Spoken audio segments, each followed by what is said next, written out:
जय जगन्नाथ।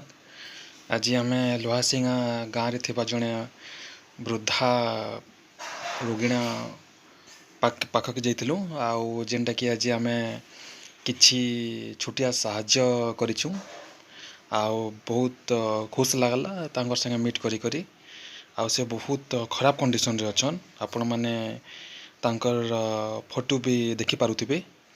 तो तांकर पाके जिबार लगी सहयोग करथिले श्रीजुक्त मोहन सेठ सर से आमको तांकर पाके नहीं थे जेनटा कि आम छोटिया सहयोग कलु आ बहुत खुशी भी लगला।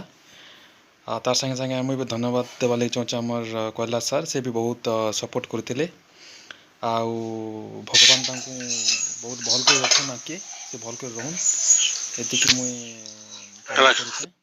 जय जगन्नाथ।